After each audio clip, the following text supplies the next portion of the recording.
Praise the lord. ప్రభువైన యేసుక్రీస్తు నామంలో మీకు అందరికీ కూడా శుభములు తెలియజేస్తూ ఉన్నాను.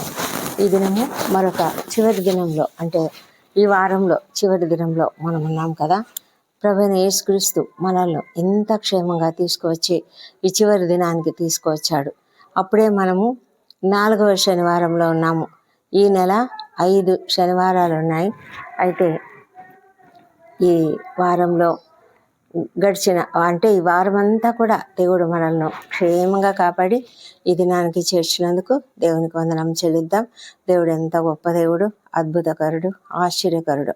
తన యొక్క అమూల్యమైన కృపచేత మనల్ని నిత్యము కాపాడువాడు. ఈ దినం కూడా మనల్ని కాపాడి మనల్ని నడిపిస్తాడని ఆయనకు స్తుతులు చెల్లిద్దాం. ఈ దినము దేవుడు ఒక గొప్ప వాగ్దానం ఇస్తున్నాడు. ఒక హెచ్చరిక అనాలి ఇది. ఎందుకంటే ఇదిగో ఇప్పుడే మిక్కిలి అనుకూలమైన సమయము, ఇదిగో ఇదే రక్షణ దినము అని పౌలు గారు చెప్తున్నటువంటి మాటలు మనల్ని హెచ్చరిస్తూ ఉన్నాయి.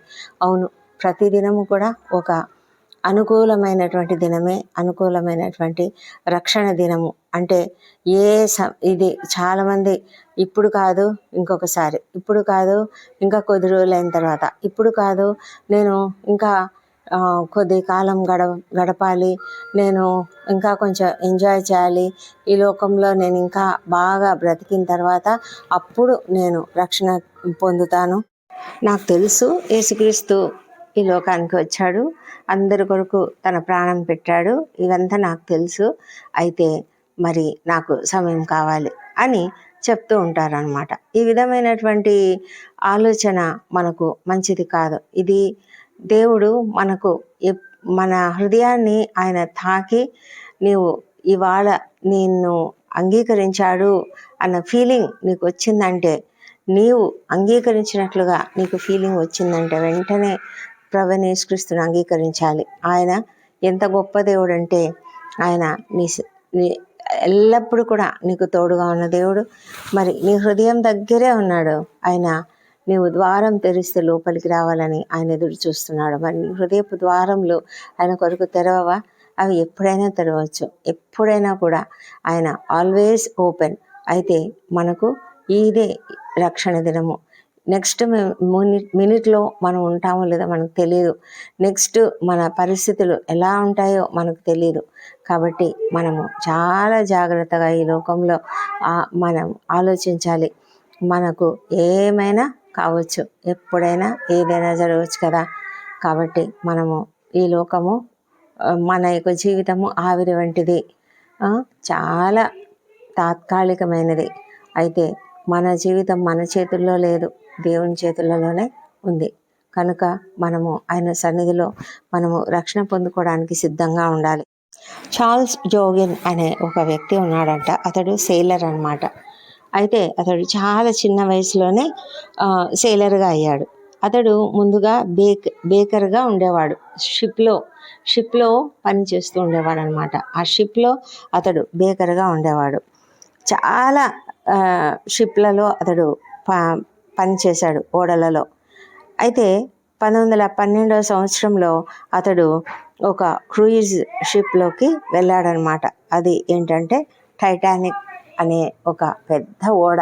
మనకు తెలుసు కదా, ఈ టైటానిక్ అనే పెద్ద ఓడని అందరూ ఏం చెప్పారంటే, ఇది చాలా గట్టిది, బాగా, అంటే అస్సలు అన్సింకబుల్, అంటే అస్సలు మునిగిపోనిది అని చెప్పారు. ఆ విధంగా తయారు చేసాం మేము, ఇది మునిగిపోదు అని చెప్పారు. కానీ ఏమైంది, చాలా భయంకరమైన యాక్సిడెంట్ జరిగింది కదా. మరి అక్కడెక్కడో అట్లాంటిక్ ఓషన్లో అది బాగా, అంటే లోపల ఏదో కనిపించని ఒక పర్వతానికి గుద్దుకోవడం వల్ల అది అలా సరిగ్గా సగానికి విరిగిపోవడం జరిగింది. అది అలా నిలువున మునిగిపోయింది. ఆ మునిగిపోయిన సమయంలో ఈ చార్ల్స్ జోగిన్ అనేటువంటి వ్యక్తి ఏం చేశాడంట, చాలా అద్భుతంగా అనేక మందిని రక్షించాడంట. లైఫ్ బోట్స్ అని ఉంటాయి కదా, ఆ లైఫ్ బోట్లలోకి అనేక మందిని పంపించాడంట షిప్లో నుంచి. అయితే అతని పట్ల దేవుని కృప ఎంతగా ఉన్నదో అతడు కూడా రక్షించబడ్డాడనమాట. అతడు కూడా చివరి అందరినీ రక్షించాడు. ఆ తర్వాత తను కూడా రక్షించబడ్డాడు. అంటే దేవుని యొక్క కృప అతని పట్ల అధికంగా ఉన్నదని మనం అర్థం చేసుకోవచ్చు. ఆ తర్వాత 30 సంవత్సరాల తర్వాత అతడు రెండవ ప్రపంచ యుద్ధంలో కూడా అతడు ఇంకొక షిప్లో పనిచేశాడు. అయితే అది ఓరగాన్ అనేటువంటి షిప్ అన్నమాట. అది కూడా అలాగే ఇంకొక షిప్ను ఢీకొనడం వల్ల అది కూడా అలాగే మునిగిపోయింది. అయితే ఇతను మాత్రము అప్పుడు కూడా రక్షించబడ్డాడు. అయితే అతని జీవితంలో ఇది మిరాక్యులస్గా అనిపిస్తుంది కదా, చాలా అద్భుత రీతిగా అతడు రక్షించబడినట్లుగా అనిపిస్తుంది కదా. మన జీవితాలలో మనం కూడా ఎలా ఉన్నామంటే ఒక మునిగిపోయే ఓడలో ఉన్నట్లుగా ఉన్నాము. అంటే మునిగిపోవడం అంటే మన జీవితం ఏదో అయిపోయింది, మనం ఏదో మునిగిపోతున్నామని కాదు, కానీ మనము పాపంలో మునిగి ఉన్నాము, పాపపు జీవితంలో మునిగి ఉన్నాము. అయితే దేవుడు మనకు లైఫ్ బోట్గా ఉన్నాడు. Jesus Christ is our life boat. ఆయన మనకు ఒక లైఫ్ బోట్గా ఉన్నాడు.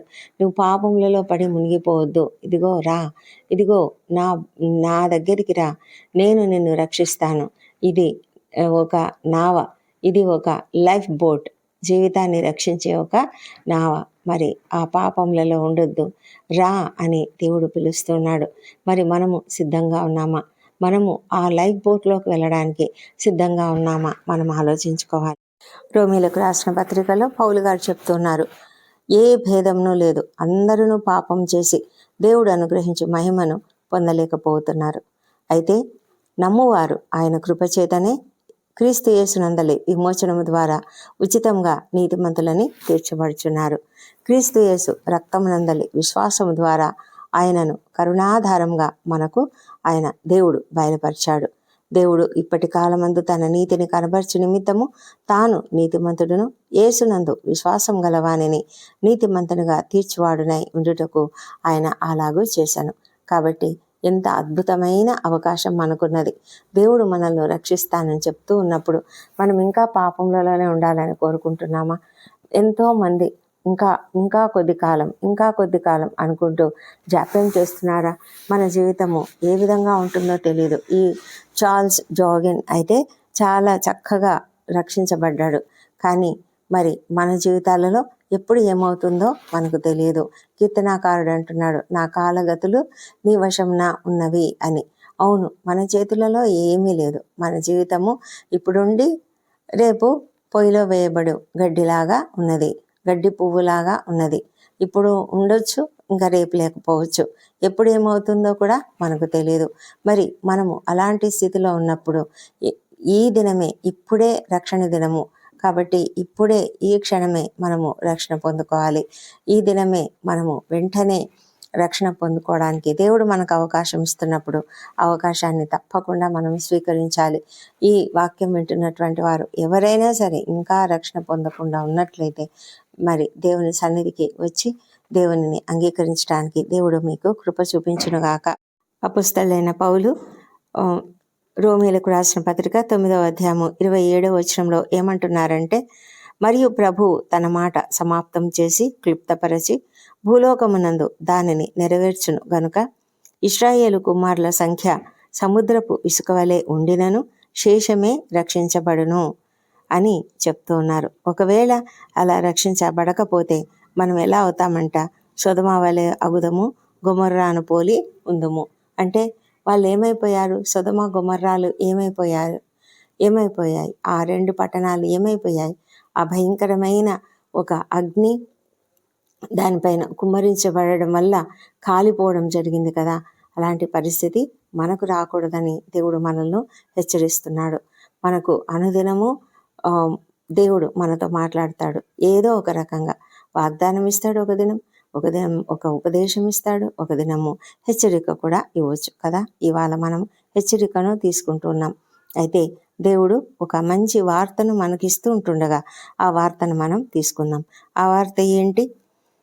అందరూ సువార్తకు లోబడలేదు, ప్రభా మేము తెలియజేసిన సమాచారం ఎవడు నమ్మెను అని యెషయా చెప్తూ ఉన్నాడు కదా. అయితే వినుట వలన విశ్వాసం కలుగును, వినుట క్రీస్తుని గురించిన మాట వలన కలుగును అని రాయబడింది కదా. ఆ విధంగా మనము విని విశ్వసించి దేవుని సన్నిధికి రావాలని దేవుడు కోరుతూ ఉన్నాడు. మనం చేయవలసిందల్లా యేసు ప్రభు అని నీ నోటితో ఒప్పుకొని దేవుడు మృతులలో నుండి ఆయనను లేపనని హృదయమందు విశ్వసించిన ఎడల నీవు రక్షింపబడదువు. ఎలైనగా నీతి కలుగునట్లు మనుష్యుడు హృదయంలో విశ్వసించును, రక్షణ కలుగునట్లు నోటితో ఒప్పుకొనును. కాబట్టి మనము అలాంటి గొప్ప అవకాశం ఈ దినాన, ఈ క్షణాన, ఈ వాక్యం చదువుతున్నవారు, వింటున్నవారు ఎవరికైతే వినబడుతున్నదో వారు తప్పకుండా ఇంకా దేవుని సన్నిధికి రానట్లయితే తప్పకుండా దేవుని సన్నిధికి రావాలని నేనైతే ఎంతో ప్రేమగా మిమ్మల్ని అందరినీ కూడా ఆహ్వానిస్తున్నాను. దేవుడి కృపావార్తను దీవించునుగాక. ప్రార్థించుకుందాం. పరిశుద్ధుడైన దేవా, కృపగలిగిన మా తండ్రి, లైఫ్ బోట్లో చేరినటువంటి వ్యక్తులు ఏ విధంగా రక్షించబడతారో, మా ప్రభా మునిగిపోకుండా ఏ విధంగా కాపాడబడతారో ఆ విధంగా నాయన ఒక లైఫ్ బోట్ లాగా యేసయ్య మీరు మాకున్నందుకు నీకు వందనం చెల్లించుకుంటున్నాం ప్రభా. తండ్రి, నీ రక్షణను బట్టి మేము ఎంతగానో నిన్ను బట్టి ఆనందిస్తున్నాము ప్రభా. నీకు మహిమ, ఘనత, ప్రభావములు ఆరోపిస్తూ సంతోషంతో నిన్ను స్తుతిస్తున్నాము. అవును ప్రభా, కేవలం నీ యొక్క కృప చేతనే ప్రభా మేమంతా కూడా రక్షించబడుతూ ఉన్నాము. నీ కృప లేకపోతే మేము రక్షించబడలేము. నీ ఉచితమైన కృప చేతనే మమ్మల్ని రక్షించి మమ్మల్ని ఇంత చక్కగా నడిపిస్తూ ఉన్నందుకే నీకు వేలాది వేల స్తోత్రములు చెల్లించుకుంటున్నాం ప్రభా. మరి ఈ సమయంలో ఈ ప్రార్థన వింటున్నా, మరి ఈ ప్రార్థన లో పాల్గొంటున్న ప్రతి ఒక్కరిని కూడా దీవించండి. ఎవరైనాను ఇంకా నిన్ను అంగీకరించకుండా ఉన్నట్లయితే ప్రభా తండ్రి, వాళ్ళని నీ వైపునకు ఆకర్షించుకోమని ప్రార్థిస్తున్నాం ప్రభా. ప్రతి ఒక్కరూ నీ సన్నిధికి వచ్చి నిన్ను ఒప్పుకొని, నోటితో ఒప్పుకొని హృదయమందు విశ్వసిస్తే చాలు తండ్రి, మీరు వారిని రక్షించే దేవుడు అంటున్నారు. అలాంటి గొప్ప దేవుడు నీవు మాకున్నందుకై నీకు వందనం చెల్లించుకుంటున్నాం మా ప్రభా తండ్రి. మరి ప్రతి ఒక్కరి కొరకు కూడా ప్రార్థిస్తున్నాం. ఎవరి హృదయం అయితే కఠినంగా ఉందో, ఎవరి హృదయం అయితే ఇంకా నిన్ను అంగీకరించకుండా చాలా తీవ్రమైన వ్యతిరేకతలో ఉన్నదో, ఎంతమంది అయితే మా ప్రభా మరి నిన్ను హృదయంలోనికి ఆహ్వానించకుండా ఉన్నారో, నీ సిలువ విలువను తెలుసుకోలేకుండా ఉన్నారో, నీ సిలువ యాగాన్ని గుర్తించలేకుండా ఉన్నారో ప్రభా, అలాంటి వారిని అందరినీ కూడా దయవించి నీ వైపునకు ఆకర్షించుకోను. ముఖ్యంగా ప్రభా, ఎంతోమంది అంటారు, మా తండ్రి మాకు తెలుసు ఆయన ఈ లోకానికి వచ్చాడు, అందరి కొరకు మరణించాడు అంటారు. కానీ నా కొరకు అని ఎవరైతే విశ్వసిస్తారో, వారికి సొంత రక్షకునిగా నీవు ఉన్నావని ఎవరైతే గ్రహించి నిన్ను అంగీకరిస్తారో వారే రక్షించబడతారు. కనుక ప్రభా, నీ సన్నిధిలో ప్రతి ఒక్కరు కూడా ఆ విధంగా ఒప్పుకొని విశ్వసించి నీ బిడ్డలుగా మారుటకు సహాయం చేయమని ప్రార్థిస్తున్నాము ప్రభా. ఎంతోమంది అనేకుల కొరకు ప్రార్థిస్తున్నారు, అనేకుల రక్షణ కొరకు. కొంతమంది భార్యల కొరకు, కొంతమంది భర్తల కొరకు, కొంతమంది పిల్లల కొరకు, బంధువుల కొరకు, స్నేహితుల కొరకు, ఎంతోమంది కొరకు ప్రార్థిస్తున్నారు నాయన. ప్రతి ఒక్కరిని కూడా రక్షణలోనికి తీసుకురమ్మని ప్రార్థిస్తున్నాం ప్రభా. తండ్రి, నీవు ఒక లైఫ్ బోట్గా ఉన్నావని తండ్రి, యేసయ్య మాకు లైఫ్ బోట్గా ఉన్నాడు. మరి నీవు వారిని అనేక మందిని ఆ లైఫ్ బోట్లో ఉంచుతున్నావు. దాన్ని బట్టి మేము నీకు ఎంతగానో కృతజ్ఞతాస్తుతులు చెల్లిస్తూ ప్రభా మేము ఎదురు చూస్తూ నాయన ప్రతి ఒక్కరి రక్షణ కొరకు కూడా ఎదురు చూస్తున్నాం తండ్రి. కృప చూపించమని వేడుకొంచున్నాం మా తండ్రి దేవా. ఈ దినమంతా కూడా మాకు తోడుగా ఉండండి. ఎవరెవరైతే మరి ఈ దినం ఇంటర్వ్యూలకు హాజరవుతున్నారో వారికి అందరికీ తప్పకుండా విజయం అనుగ్రహించండి. ఉద్యోగ జీవితాలలో వెళ్తున్నటువంటి ప్రతి ఒక్కరిని క్షేమంగా కాపాడండి మా ప్రభా. ప్రతి ఒక్కరు కూడా జయప్రదంగా తమ పనులు చేయలాగున సహాయం చేయండి మా తండ్రి దేవా. ఎంతోమంది నాయన నిరుద్యోగులుగా ఉన్నారు. ప్రతి ఒక్కరూ ఉద్యోగం పొందుకోవాలి నాయన. ఎవరు కూడా అప్పుల సమస్యలు ఉండకూడదు, ఎవరు కూడా ఆర్థిక ఇబ్బందులు కలిగి ఉండకుండా మీరు కాపాడమని వేడుకొంచున్నాం తండ్రి మా తండ్రి దేవా. మరి అదేవిధంగా తండ్రి, ఎంతోమంది వివాహాల కొరకు ప్రార్థిస్తున్నారు. వారి ప్రార్థన ఆలకించి తప్పకుండా వారికి చక్కటి వివాహ సంబంధం కూర్చోమని వేడుకొంచున్నాము. మరి సంతానం కొరకు ఎదురు చూసిన బిడ్డను దర్శించి వారిని కూడా మీరు చక్కటి సంతానంతో ఆశీర్వదించమని వేడుకొంచున్నాం నాయన. గర్భిణీ స్త్రీలను ఆశీర్వదించండి, వారికి సుఖమైన ప్రసవం అనుగ్రహించమని వేడుకొంచున్నాము మా ప్రభా తండ్రి. నీ దయలో మా అందరినీ కూడా కాపాడమని వేడుకుంటున్నాము. మరి కుటుంబాలను మీరు ఆశ్రయించండి. ప్రతి కుటుంబం కూడా రక్షించబడాలి. ప్రతి కుటుంబంలో ప్రతి ఒక్కరూ రక్షించబడాలి. ఎవరు కూడా వదిలిపెట్టబడకుండా మీరు కాపాడండి. నీ రెండవ రాకడ చాలా సమీపంగా ఉన్నది. రహస్య రాకడ ఇంకా అతి సమీపంగా ఉన్నది. అయితే ప్రభా, మేమందరం సిద్ధపడి ఉండడానికి కృప చూపించమని వేడుకొంచున్నాం. మాలో ఉన్న ప్రతి పాపమును మేము ఒప్పుకొని తండ్రి నీ సన్నిధిలో ప్రార్థిస్తున్నాము. ప్రతి ఒక్కరిని కూడా క్షమించమని వేడుకొంచున్నాం నాయన. క్షమించే దేవుడు మీరు, అద్భుతాలు చేసే దేవుడు ప్రభా. మా జీవితాలలోకి నీవు వచ్చినందుకు నీకు వందనాలు చెల్లించుకుంటున్నాం తండ్రి. మా తండ్రి దేవా, మరి ప్రతి ఒక్కరి జీవితంలో కూడా మీరు పని చేస్తున్నందుకు నీకు వందనములు మా తండ్రి. మరి ఈ సమయంలో అనారోగ్యంతో బాధపడుతూ ఎంతో కష్టపడుతూ ప్రభా వేదన పడుతున్నటువంటి ప్రతి ఒక్కరిని కూడా నాయన స్వస్థపరచండి. కంప్లీట్గా నాయన వారికి స్వస్థత, ఆరోగ్యం దయచేయమని ప్రార్థిస్తున్నాం ప్రభా. మా తండ్రి దేవా, ప్రతి ఒక్కరూ స్వస్థపరచబడాలి. వెంటిలేటర్పై ఉన్న వాళ్ళు నాయన దాని అవసరం లేకుండా చేయండి మా ప్రభా తండ్రి. మరి ఐసీలో ఉన్న వాళ్ళని బయటికి తీసుకురండి మా ప్రభా తండ్రి. మరి ఎవరు కూడా క్రిటికల్గా ఉన్నారో వారందరినీ కూడా స్వస్థపరిచి క్షేమంగా ఇంటికి చేర్చండి నాయన. మరి సర్జరీలు కూడా వెళ్తున్న వారికి తప్పకుండా క్షేమకరమైనటువంటి సర్జరీ అనుగ్రహించి క్షేమంగా బయటికి రావడానికి, త్వరగా కోలుకోవడానికి వారికి శక్తిని, బలం అనుగ్రహించండి ప్రభా. మా తండ్రి, క్యాన్సర్ వ్యాధులతో బాధపడుతున్న వాళ్ళను స్వస్థపరచండి. కిడ్నీ వ్యాధులతో బాధపడుతున్న వాళ్ళను స్వస్థపరచండి. పనిచేయని కిడ్నీలు పనిచేయను గాక మా ప్రభా తండ్రి. లివర్ వ్యాధుల నుంచి విడిపించండి. బ్రెయిన్ సమస్యల నుంచి, లంగ్స్ ప్రాబ్లమ్స్ నుంచి, హార్ట్ ప్రాబ్లమ్స్ నుంచి ప్రభా, ఇంటెస్టైన్స్లో ఉన్న ప్రాబ్లమ్స్ నుంచి, లివర్ ప్రాబ్లమ్స్ నుంచి, సమస్తమైన సమస్యల్లోంచి విడుదల ఏ శ్రమంలో కలుగును గాక. ఎంతోమంది మైగ్రేన్ తలనొప్పులతో బాధపడుతున్నారు నాయన, స్వస్థపరచమని వేడుకొంచున్నాం. నరాల సంబంధిత వ్యాధులతో బాధపడుతున్నారు మా ప్రభా, వారిని కూడా స్వస్థపరచండి తండ్రి. మరి బ్యాక్ పెయిన్తో, మరి షోల్డర్ పెయిన్స్తో ప్రభా, వెన్నెముకలో నొప్పి, మరి స్పాండిలైటిస్, లంబార్ స్పాండిలైటిస్, మా కాళ్ళ నొప్పులు, కీళ్ళ నొప్పులు అన్నింటినీ నాయన ఏ శ్రమంలో మరి స్వస్థపరిచి క్షేమంగా వాళ్ళని నడిపించమని ప్రార్థిస్తున్నాం తండ్రి. దేవా, న్యాయ అవసరతలో ఉన్నటువంటి వారికి న్యాయం తీర్చండి మా ప్రభానైనా. నీ కృపచేతనైనా ప్రతి ఒక్కరిని కూడా కాపాడగలిగిన దేవుడు మా తండ్రి దేవా, మీరు అద్భుతం చేసి వారి పక్షంగా న్యాయం తీర్చండి. మీరు వ్యాజ్యమాడు దేవుడే వింటున్నారు నాయన. మా ప్రభా, అన్యాయాలకు, అక్రమాలకు గురైన వారిని అందరినీ కూడా కాపాడండి. ఉద్యోగ జీవితాలలో ఎన్నో సమస్యలు ఎదుర్కొంటున్నటువంటి ప్రతి ఒక్కరిని కూడా నాయన మీరే కాపాడి వారి అధికారుల మనసులను మార్చండి. మరి కొలీగ్స్ మనసులు మార్చండి ప్రభా. ప్రతి పరిస్థితి కూడా సమాధానకరంగా ఉండినట్లుగా కృప చూపించమని వేడుకొంచున్నాము మా తండ్రి దేవ. మరి ఎంతోమంది అనాథలుగా ఉన్నటువంటి వృద్ధులు, చిన్నారులు అనేక సమస్యలతో బాధపడుతున్నారు. ఒంటరి తల్లులు, ఒంటరి మహిళలు, వారందరినీ కూడా కనికరించమని ప్రార్థిస్తున్నాం మా ప్రభా నాయన. మరి వ్యసనాలకు గురై తండ్రి ఎంతో భయంకరంగా, వేదనకరంగా జీవిస్తున్నటువంటి ప్రతి ఒక్కరిని మీరు మార్చమని ప్రార్థిస్తున్నాం ప్రభా.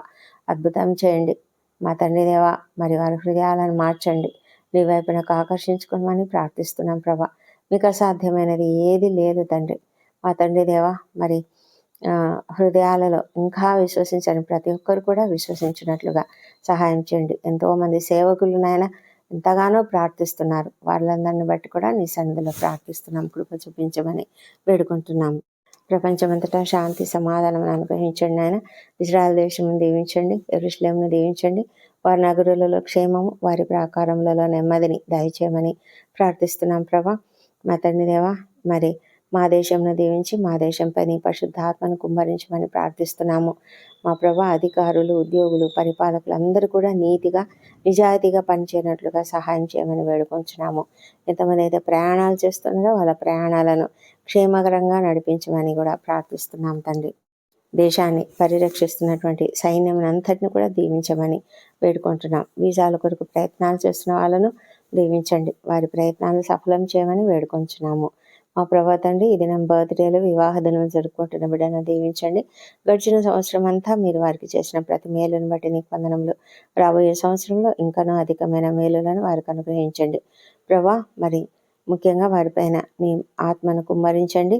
మరి వారికి కావాల్సిన ఆశీర్వాదములను వారికి కుమ్మరించమని ప్రార్థిస్తున్నాం తండ్రి. మా ప్రార్థనలన్నీ మీరు అంగీకరించి జవాబులు ఇచ్చినందుకు నీకు వందనములు. ఈ ప్రార్థనలన్నీ మా ప్రభువును, మా ప్రియ రక్షకుడునైన యేసుక్రీస్తు నామంలో అడిగి పొంది ఉన్నామని నమ్ముతూ నీకు స్తోత్రం తెలుస్తున్నాం తండ్రి. Amen, amen.